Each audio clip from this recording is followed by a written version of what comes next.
deyirsiniz ki, amma mənə söz verilmir, axı imkan verilmir. Söz 2 saatdır söz. Ya mikrofon bağlayıram dediyinizi isbat edin. Yox da yox.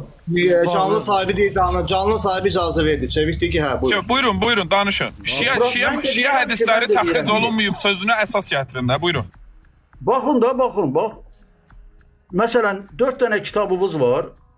Kafidir, Mən la yəhduruhu fəqihdir, Təhzibul Əhkamdır, bir də İstibsardır. Bu 4 dənə kitab bu günəcən təxric olunmayıb belə səviyyədə. Necə deyirlər, belə deyirlər, geniş səviyyədə.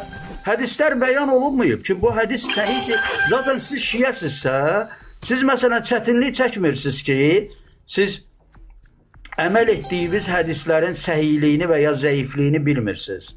Məsələn, bu məsələdə, sıravi şiyələr hansı ki, məsələn, tutaq ki, nəzdində kifayət qədər elmi yoxdur.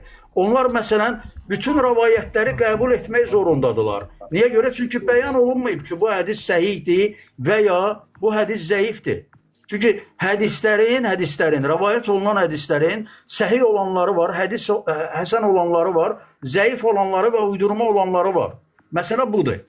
Yəni, siz bunu məndən gözəl bilməlisiniz, Müntəzir bəy. Tamam, onlar danışıb indi. Qeyri-adi bir şey danışmıram. Buyurun. Tamam, aydındır. Əvvəla sizin dediyiniz usulü, sizin dediyiniz 4 kitab, Kütub-i Ərbədən söhbət edirsiniz, Şiənin 4 mötəbər kitabı. Birinci növbədə onun adı Kafi deyil, Süləl-Kəfidir. Şeyx Əl-Kuleyni Rəhməhullahın kitabıdır. Bu bir. İkincisi, sizin böyük xətavız var. Niyə? Çünki Şiədə birinci növbədə dirayə elmi, ikinci növbədə də rical elmi yetəri qədər isnadlarla... Mən sizi dinlədim, baxı, Yaşar müəllim. Bir dəqiqə, niyə ki? Bildim də siz də yanlış danışırsınız, amma mən dinləyim. Kafinin bir cildidir, bir deyil, 6 cildidir. 6 cildidir, qardaş. 3 dənə kitabdır. Usul min kafi, furu min kafi, rovda minəl kafi. Usul kafi bir dənə ciltdir, bir dənə. Anlıysan nə deməkdir bu? Yalan danışırsan özün. Məni yalanda ittiham edirsən. İcazə verin. Yaşar bəy, sizi dinlədilər də, siz də dinləməyiniz lazımdır. Səhv də olsa, doğru da olsa, siz də ona görə də siz səhv deyirsiniz də, əzizim, dinləmək lazım. Mən səhv demirəm. Bu olmaz axı, əzizim. Yaşar bəy, icazə verirsiniz. Kafinin bir cildidir. Mən mikrofonu bağlamışdım, Çevik. Yox, mən onda çıxıram. Yox, çıxırsınızsa artıq bu qaçmaqdır. Yox, bu qaçmaqdır. Bu bildiyin qaçmaqdır. Qaçıram ki. Əzizim, sizi dinlədilər. Mən də sustum. Ruslan bəy sustu, Fərid bəy sustu. Mən indi canlı açıram. Fərid bəy, siz də gəlin. Qardaş, mən də canlı aça bilərəm də. Mənim kütləb sizdən də çoxdur. Niyə ki, bu dəvət nədir ki? Burada danışırıq da, icazə verin danışaq. Axıra kimi Ruslan, Yaşar qardaş, axıra kimi danışsın da bir. Hə, icazə. Qardaş, çıxdınız, getdiniz, özünüz bilərsiniz. Məlumat üçün deyib düşürəm, mən də heç yetəri qədər müsait yerdə deyiləm. Bu bir. Hamı bilir ki, bu günlərim Xəyal Aslan abi ilə Nicatın ad günüdür və mən oradayam. Amma məcbur qoşuldum. Niyə? Çünki adımıza yetəri qədər yalanlar danışılır.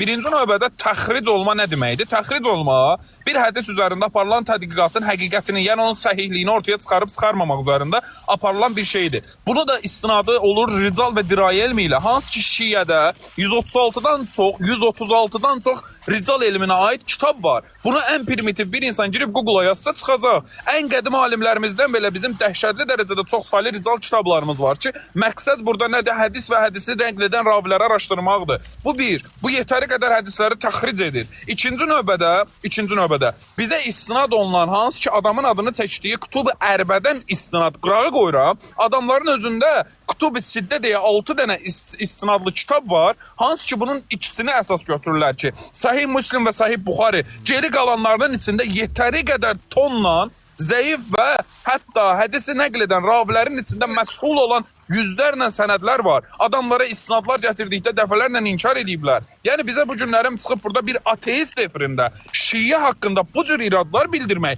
yetəri qədər cahillikdir. Mən deyəcək başqa bir şeyim yoxdur. Hamınız onsuz gördünüz ki, adam sözün deyir, mən abratla oturub dinləyib danışmağa başlayanda da qaçdı, çıxdı, getdi. Başqa da bir şey demirəm. Xoş efirlər, öpürəm sizi. Sağ ol. Təşəkkürlər. Neysə, bu gərək gözləyək də, bu gözlənməyə bunun axır gətirmə çıxardır. Gözləyə bilməyəcəkdi. Fərid, sən də məlum məsələdir. Müntəzirin din məsələsindəki bilgisinə hakimsən. O Yaşarın işi üçün də bilirəm. Mən də deyirəm ki, mən demək istəyirəm ki, Yaşar gözlə. Bu adam, mən debatlara xəbərim var. İnsan gözləməlidir. Fikrin bitirilməlidir, qarışıq olur. Sonra o fikrin üstünə sən argumenti əsaslanırsan ki, sən səhv deyirsən buna görə. Onu bilirəm, yenə səbirsizlik elədi. Mən deyərəm, gərək səbirsizlik eləməyəydi. Qaldırdığı görə çox sağ ol. Sağ ol. Yaşar bəyi mən tanıyıram. Bir-iki dəfə də canlılarına həqiqətən baxmışam. Bu insan qarşı fikrə heç vaxt imkan vermir öz yayınlarında danışmağa. Öz yayınlarına dəfələrlə şiələr də gedib, hətta ateistlər də gedib. Həmişə bu adamın elədiyi odur ki, sadəcə öz həqiqətini durmadan deyir, qarşı tərəfində əks argument gətirməsinə imkan vermir. Ümumiyyətlə imkan vermir arzumatçısın. Yəni gedib öz yayınında canlı açıb heç kimə danışmağa imkan vermirsənsə, yox sən yalan deyirsən, necə yəni yalan deyirsən? 450 milyon insan şiədir. Yəni bunlar bu sənin bildiyin həqiqətləri bilirlər və bilərəkdən bunlar arxasınca mı gedirlər? Sənin öz həqiqətin var, onun öz həqiqəti var. Sən bu həqiqətlərin arasındakı fərqi analiz edə bilmirsənsə, və səndə demək ki, sənin özündə həqiqətdən savad cəhətdən bir problem var, bilik cəhətdən bir problem var. Yəni problem də ondan ibarətdir ki, sən sadəcə bir tərəfli bilirsən, ikinci tərəfdən xəbərsizsən.